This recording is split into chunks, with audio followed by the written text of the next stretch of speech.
नमस्कार, मैं हूं दिबांग। आज दुनिया के कई देशों में लॉकडाउन है और एक छटपटाहट है इस लॉकडाउन से बाहर निकलने की। लेकिन मामला इतना गंभीर है, समस्या इतनी संगीन है कि थोड़ी सी भी सावधानी हटी और बहुत बड़ी दुर्घटना घट सकती है। यानी हजारों लाखों लोग मारे जा सकते हैं। इस सब के बावजूद लॉकडाउन हट रहा है, यूरोप के देशों से हट रहा है। यूरोप जहां 80,000 लोग कोविड-19 से मारे गए। अब इस आंकड़े को समझिए, कोविड-19 से जितने लोग मारे गए हैं उनमें 2/3 यूरोप के हैं। तो क्या कर रहे हैं यूरोप के देश? ऑस्ट्रिया, डेनमार्क, पोलैंड, चेक रिपब्लिक, इटली और स्पेन लॉकडाउन से बाहर निकलने के लिए। यूरोपीय यूनियन ने आज दोपहर को क्या सुझाव भेजे और भारत उनसे क्या सीख सकता है, आज इसी पर होगी बात। यूरोपीय यूनियन ने अपने 27 देशों को आज एक रोड मैप भेजा। इसमें यह बताया कि आप किस तरीके से लॉकडाउन को हटाएं। कहा सावधानी बरतें, वैज्ञानिकों से बात करके ही कोई कदम उठाएं।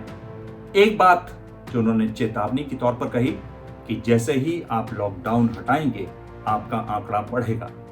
इसलिए लॉकडाउन तभी हटाएं जब कुछ समय तक आपके आंकड़े कम हो रहे हों, अस्पतालों में मरीजों के लिए पर्याप्त जगह हो। उद्योग के बारे में यूनियन ने कहा कि आप देख लें कि उद्योग का काम इंटरनेट से तो नहीं चल सकता, और ये भी आंकें कि आप जो भी उद्योग खोलें उसका अर्थव्यवस्था पर कितना असर पड़ेगा। यूनियन ने कहा कि शिफ्ट जो मजदूरों की हो वो अलग अलग हो। दुकानों के बारे में यूरोपियन यूनियन ने कहा कि दुकानों की साइज देख लें, तय करें कि एक बार में कितने ग्राहक अंदर जा सकते हैं। स्कूलों के बारे में छोटी क्लासेस में बच्चों के बीच में दूरी, डिस्टेंसिंग का खास तौर पर ध्यान रखें, और इन सब में सोशल डिस्टेंसिंग, जिसको मैं फिजिकल डिस्टेंसिंग कहता हूं, उसका खास तौर पर ध्यान रखा जाए। यूरोपियन यूनियन ने कहा कि इस काम में कतई तेजी न करें।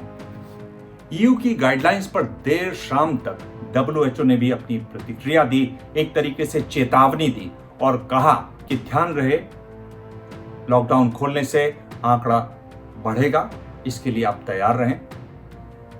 चरणबद्ध तरीके से लॉकडाउन को खोलें, हर चरण के बीच 2 हफ्ते का समय हो। आर्थिक लाभ क्या होगा इंडस्ट्री को खोलने से पहले, इसकी जांच जरूर कर लें। ध्यान रखें कि संक्रमण और न फैले। और एक बात उन्होंने कही जो हम सब पर भी लागू होती है कि कोविड-19 का खतरा हमेशा बना रहेगा। और अब चलते हैं डेनमार्क, जहां यूरोप में सबसे पहले स्कूल खोले गए हैं। जैसे ही इसकी खबर आई तो फेसबुक पर एक पेज बन गया, my child will not be a guinea pig for कोविड-19। माता पिता इसका विरोध करने लगे। 40,000 लोग इस पेज पर शामिल हो गए। छोटा देश है डेनमार्क, जहां 300 लोग कोविड-19 से मारे गए हैं। अधिकारियों का कहना है कि जब डेनमार्क को बंद किया गया था तो ये बताया गया था कि इसको बंद करना बहुत जरूरी है, तुरंत बंद करना जरूरी है, क्योंकि इससे हजारों लोग मर सकते हैं। तो लोगों में बहुत ज्यादा डर है और जानकारी देकर ही लोगों का डर दूर किया जा सकता है। तो एक ये लड़ाई वहां चल रही है, एक बहस वहां पर लगातार चल रही है। अब चलें कोपेनहेगन के एक स्कूल में, तो देखिए कि स्कूल में छोटे बच्चों के लिए स्कूल खोला गया है।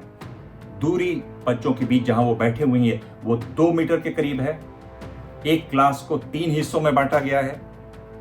3 हिस्से इसलिए हो पा रहे हैं क्योंकि बड़ी क्लासेस के बच्चे घर से पढ़ाई कर रहे हैं।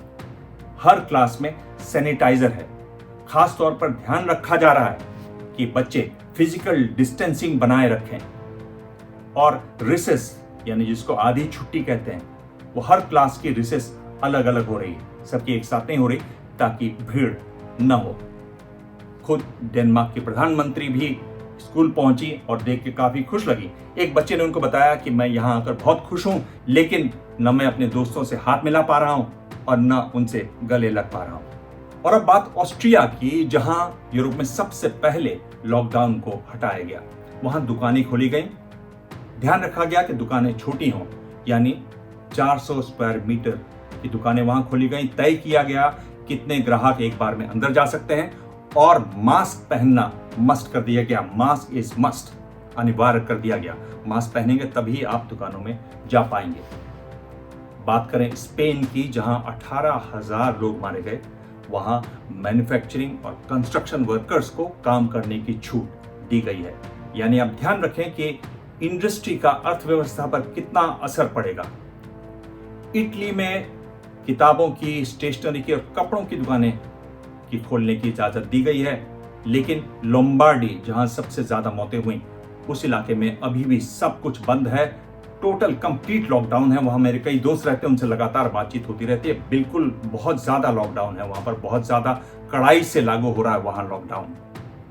भारत के लिए इस सब में सीखने को बहुत कुछ है। भारत फिलहाल लॉकडाउन में है, बाहर निकलेगा तो बहुत सारी चीजें समझने की हैं। इस पर मैं आगे भी लगातार बात करता रहूंगा।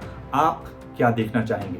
आप सुझाव नीचे दे सकते हैं या आप ट्विटर पर मैसेज भेज सकते हैं। आपके कई मैसेज आए थे जिनका मैंने जवाब भी दिया। मेरा हैंडल है @दिबांग, TIBANG। लिख लिया आपने? ये है ABP न्यूज, आपको रखे आगे।